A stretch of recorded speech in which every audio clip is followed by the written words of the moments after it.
Okay, KSPortalcraft here. Coming to a little different today.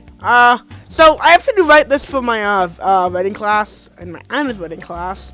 A little story. So I'm gonna read it today because I anyways gotta check it, and why not make content out of it? So here we go. It's titled Jeffery, the Giraffe, and the Shoe Trouble.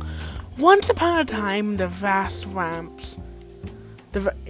swamps of Ohio, there lived a tall giraffe named Jeffery. He loved to run and play with his friends. Among his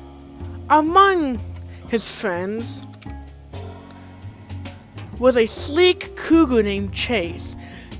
He was very quick and anxious. Jeffery and Chase have been friends for as long as they can remember. One day at school, while at school, they learned about a race which was going to take place. The race was open to all who attended the school, and the winner would receive a special prize. Without hesitation, Jeffery and Chase signed up for the race, eager to test their speeds and win themselves fame at their school. As soon as school concluded, they hurried back home, their feet slamming against the cold, hard ground. But on the run they tripped oopsie-poopsie over a large rock and broke their shoes, sending them painfully tumbling down to the ground.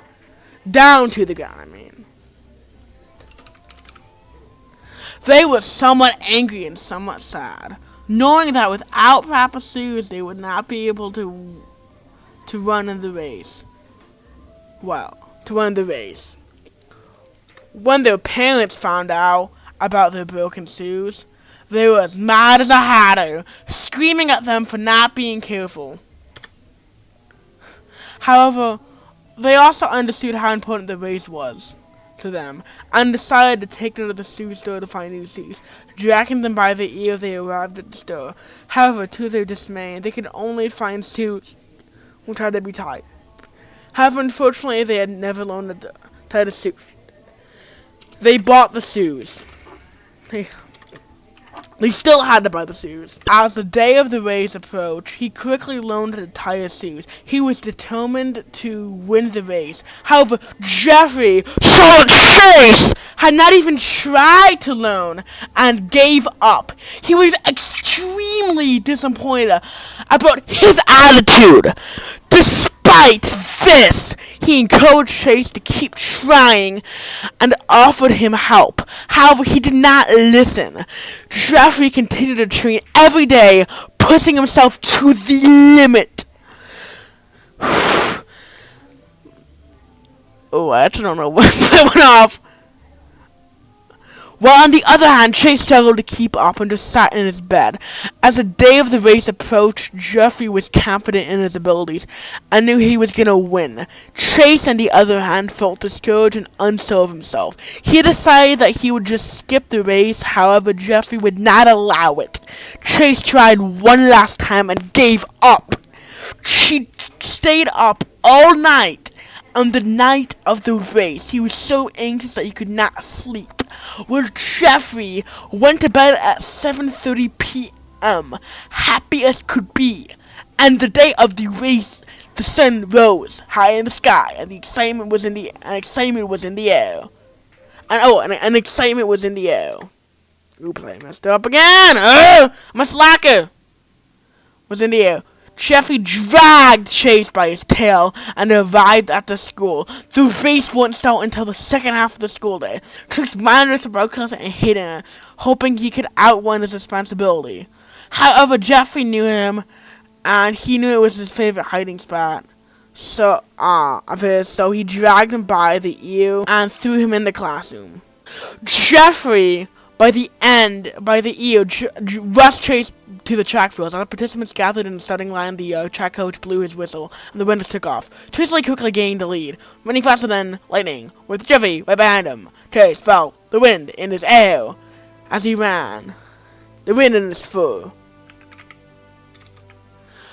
As he ran, feeling as though he was on top of the world, he finally thought he was a god.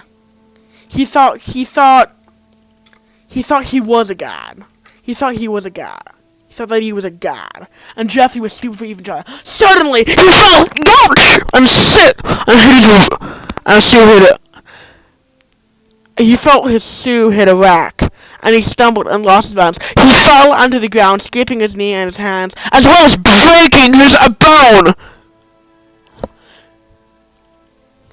Actually, as well as breaking his leg bones. All actually, I'm just gonna do a leg.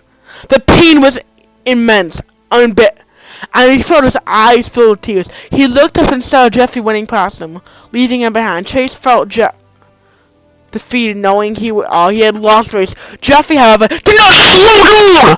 He kept running, determined to win.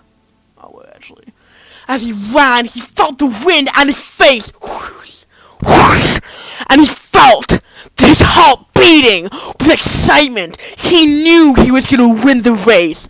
He looked back ahead of saw that he was far ahead of the other participants. Furthermore, he felt proud of himself. Jeffrey reached the end of the race, and with all the other participants still far behind him. When he saw Chase finally made it to the finish line, limping and whimpering, he saw Jeffrey waiting for him with a smile on his face. After the race was over,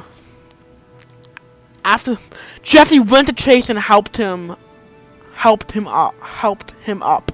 Chase felt sad and ashamed, knowing he had lost the race, bringing fame and dismay.